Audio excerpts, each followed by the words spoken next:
This copyrighted telecast may not be reproduced, retransmitted, or used in any form without the authorized written consent of NASCAR Broadcasting. NASCAR would like to thank all of our loyal fans for your continued support, and we hope you enjoyed today's broadcast. Changes, talked to Rick Wren before the race. Oh, spinner.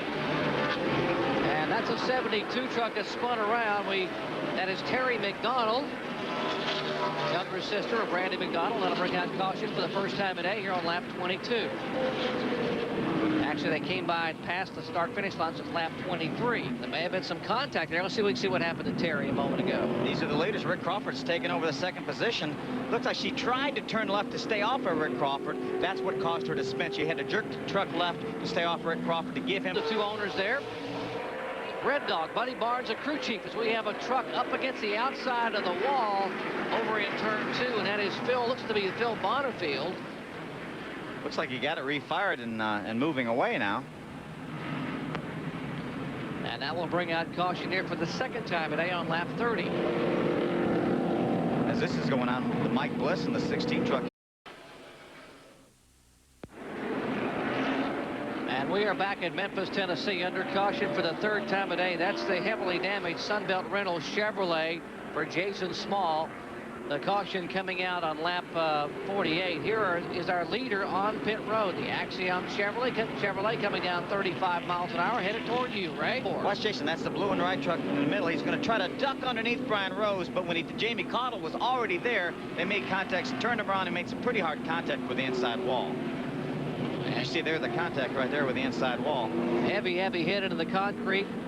Different angle here. Watch the 07. And trouble out of turn 4. A couple of trucks get together and slide down across the racetrack.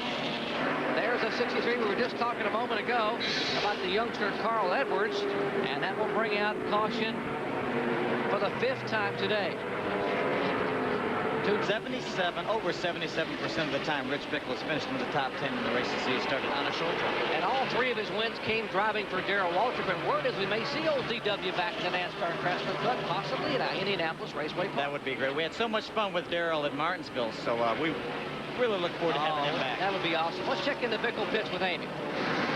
Well, so far, Rich is doing a good job with that top 10 stat. He's running in 10th right now, but here's the deal. The 9 trucks that are ahead of him pitted the same time he did. Oh, we've got to spin. We've got to spin. And a spin. That's a 72.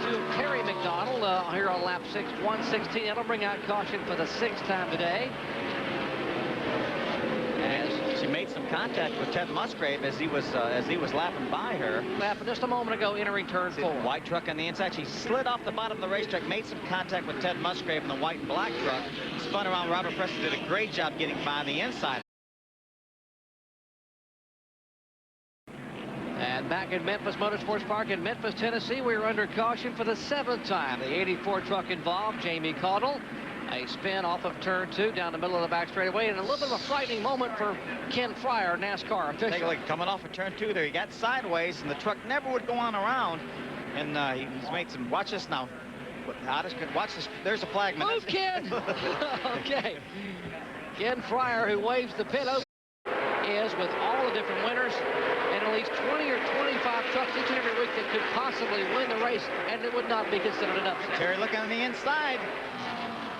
Was not able to pull up beside Travis Kvapil. Travis has such a big advantage right now because he is the truck in front. We talked about the aero. Ray mentioned the aero push. Travis up front, he has no aero push because he's not behind anybody. Now explain to people at home what an aero push actually is. These trucks rely on so much air to push down the front of these trucks to turn them. Right now, Terry Cook is not getting clean air because he's right behind Travis Kvapil. So he's not getting the air he needs to push the front end of that truck down so he can turn that truck in the center of the corner and drive up underneath Travis Kvapil. And a push means it simply will not turn in the corner. It pushes up across the racetrack. The front end of the truck wants to go out towards the wall. Even though it doesn't look like he's going to drive out to the wall, he's having to pedal the throttle, not get as hard in the throttle as he would like to, because if he does, he'll lose the front of the truck, and Ted Musgrave will drive by him. And Musgrave may be turning the wick up a little bit. You heard a moment ago, that was Terry Cook's radio. Kay Keselowski, the spotter. Bob and Ron Keselowski on pit road, letting you know that Musgrave is coming. It's about a half a truck length back with 6 laps to go. See, he's going to fight the same thing that Terry Cook's fighting. He's going to fight a narrow push situation, too. His crew chief, Gene Neat, told me in Texas they had an awfully good truck. When they got behind trucks, they had the dreaded arrow push, and he was not able to pass guys at Texas. He's got the same situation right here. And Leffler is not far back. He is a second and a 10th behind. There's Leffler's view of the leaders. You see all 3 lead trucks right in front of Jason Leffler on pole center with 4 laps to go. And his Chevy, Ford, and Dodge, what parity in this NASCAR Craftsman Truck Series. And right now, I think either of those trucks in the top 3 could be leading this race if they had just better track position. I don't think if Terry Cook was in front, I don't think Travis Quaffle could get by him because he would fight the same thing Terry's fighting now. So you got to give a thumbs up to Rick Wren and his crew for getting Travis Quaffle out track position wise to be ahead of these guys. 3 to go for Travis Quaffle. Trying to hold on to get his 2nd career win in NASCAR Craftsman Truck. Here comes Cook. Does he have one more charge in that Power Stroke diesel Ford? How about Musgrave? Will he have a shot on the inside? Hold your line, Terry. The one's on your bumper. 2 laps to go, Doc. They're going to have to go now if they're going to do it. And Musgrave says, how long can I wait? I got to go if I can go. I'm not sure he can go anywhere. I'm sure the 29 can go anywhere. I tell you, Travis Quaffle has not made a mistake. Terry Cook's been following him for 30 or 40 laps now, and Travis has not made one mistake.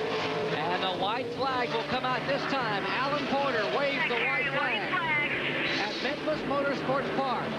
Final lap of the O'Reilly Auto Parts 200.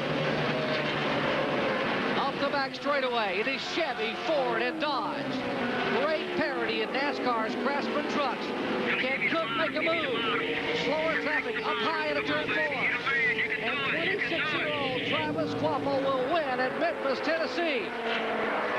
Good job, Travis. Way to go, Doug. Guys, awesome. See Rich Bickle with a great 6th place finish there in his return to the truck series. There, Rick Wren. He should be a happy guy, shouldn't he? And they should be. And my there is Goose and some of the crew there in the pits. We'll come back and talk as the Cat Rental guys celebrate. We'll come back and talk to Travis Quaffle, the winner of the O'Reilly Auto Parts 200.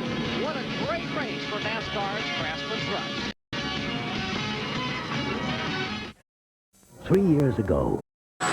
This copyrighted telecast may not be reproduced, retransmitted, or used in any form without the authorized written consent of NASCAR Broadcasting. NASCAR would like to thank all of our loyal fans for your continued support, and we hope you enjoyed today's broadcast.